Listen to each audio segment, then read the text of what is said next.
Dalam nama Bapa dan Putra dan Roh Kudus. Amin. Allah Bapa di surga, kami mengucap syukur dan terima kasih. Engkau selalu menjaga dan memelihara kami, melindungi kami terhadap yang jahat. Juga termasuk COVID-19 yang menyebar kemana-mana. Kau jaga kami, kau pelihara kami, kau lindungi kami dengan kekuatan Roh Kudus-Mu. Bersama Bunda Maria yang melingkupi kami dengan mantul sucinya. Terima kasih Tuhan atas perlindungan ini. Meski demikian kami juga tetap harus menjaga diri kami sendiri dengan memakai masker dan peralatan lainnya. Terpujilah namamu kini dan sepanjang segala masa. Amin. Para saudaraku yang terkasih dalam Kristus,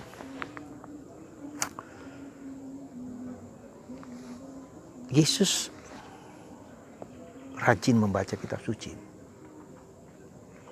Bahkan dia memberi penafsiran yang jauh lebih dalam daripada sekedar membaca. Mazmur 110 ditafsirkan oleh Yesus bahwa Daud yang berdoa kepada Tuhannya. Dan Tuhannya itu akan duduk di sebelah kanan Allah dan mengalahkan segala kuasa. Meski orang Yahudi beranggapan bahwa Mesias yang akan datang adalah keturunan Daud, tetapi Yesus mengatakan bahwa dirinya secara manusiawi memang ada keturunan Daud, tetapi secara ilahi dia berasal dari Allah sendiri. Saudaraku yang terkasih dalam Kristus, Yesus adalah guru. Ya, guru yang mengajar kita akan kebenaran, akan kesejatian hidup, akan keselamatan. Karena itulah maka seperti Yesus yang belajar bergaul dengan kitab suci, yang familiar, yang dekat dengan kitab suci, kita juga wajib, sekali lagi wajib, untuk membaca dan merenungkan sabda Allah. Kita sebagai orang Katolik harus jujur mengakui bahwa kita belum cukup mendalami kitab suci. Dan itu merupakan suatu kelemahan, kalau boleh dikatakan demikian, yang harus menggerakkan umat untuk semakin mencintai sabda Allah. Karena sabda Allah itulah menerangi hidup kita, menerangi perjalanan diri kita, menerangi segala sesuatu yang gelap. Ya. Sabda Allah itu di mana akhirnya kita melihat dan mengalami bukan hanya kata-kata tulisan buku, tetapi Allah yang berbicara. Dan terlebih yang berbicara adalah Yesus sendiri. Sang Sabda menjadi manusia. Karena itu saudaraku terkasih, di masa pandemi ini, di masa COVID-19 ini, di mana semakin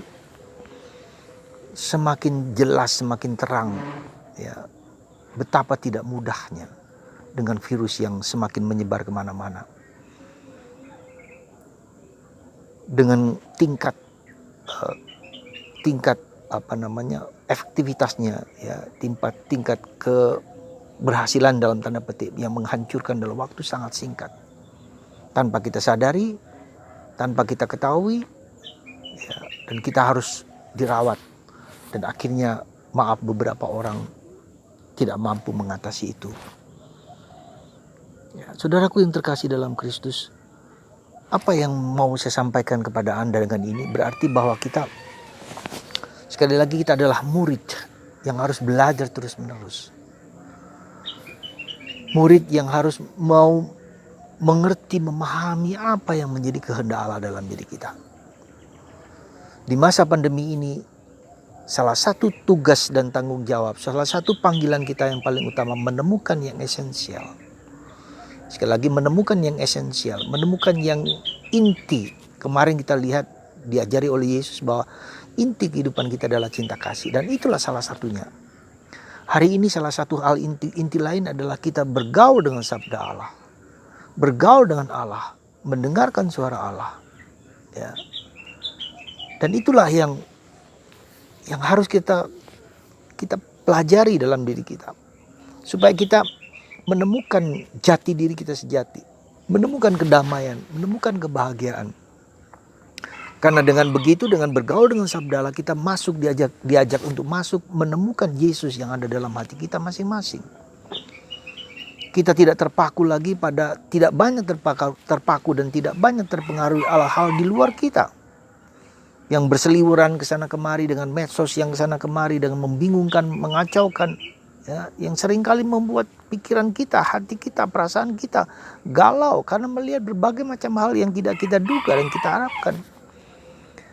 Dan saya yakin dengan pandemi yang tidak hanya berlangsung setahun setengah ini, bisa berlangsung menurut para ahli akan berlangsung selama 10 tahun.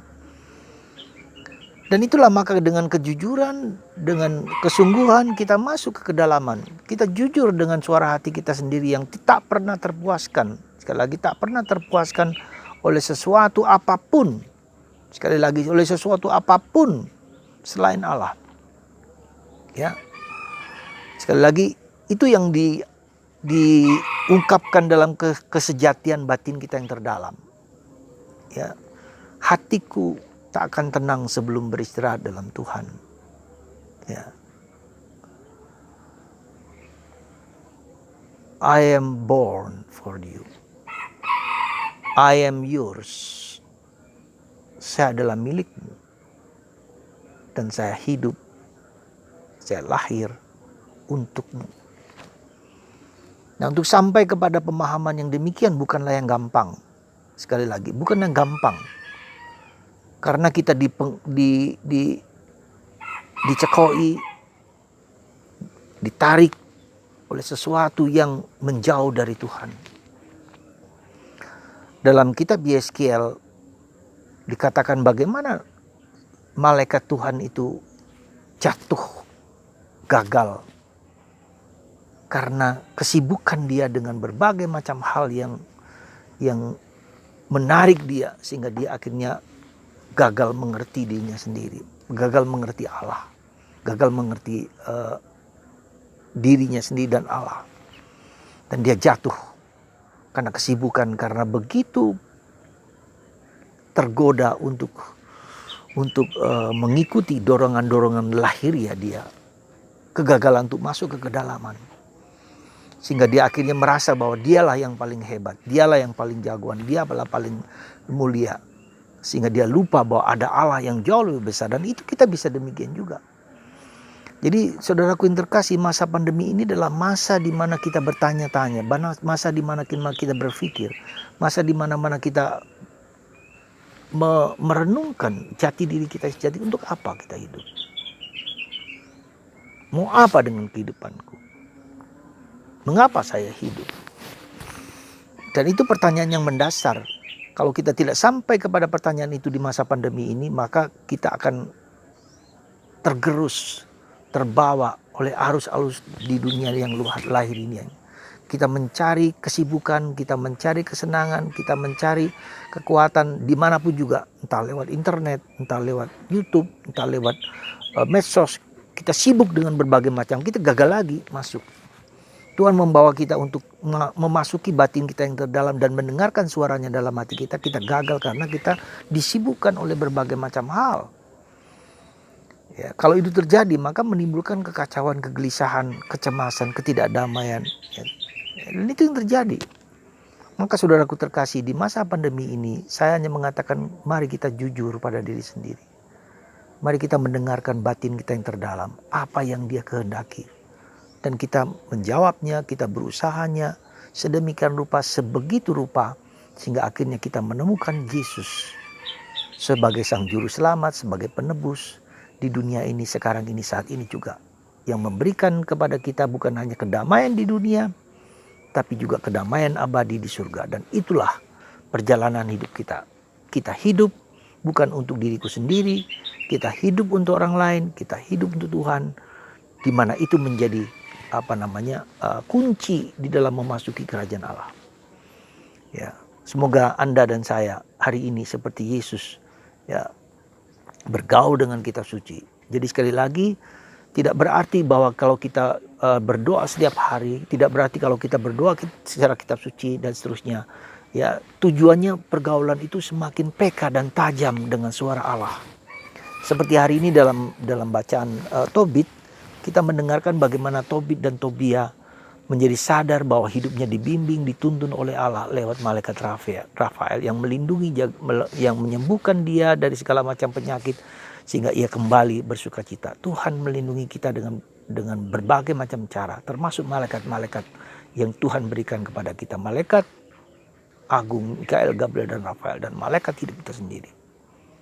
Tuhan begitu mencintai Anda dan mencintai saya. Jangan sampai kita hilang dan jauh dari Tuhan. Tuhan memberkati Anda semua. Melindungi Anda, menjaga Anda. Dan dialah penjaga kita dari segala macam virus. Memang kita harus memakai masker ini. Tapi lebih daripada itu, Yesus dan Roh Kuduslah yang menjaga kita, menjaga Anda. Tuhan memberkati Anda semua. Dan Anda yang sakit disembuhkan dari segala macam penyakit. Terutama Anda memiliki mata batin yang tajam akan karya Tuhan. Tuhan berkati Anda semua dalam Bapa, Putra, dan Roh Kudus. Amin.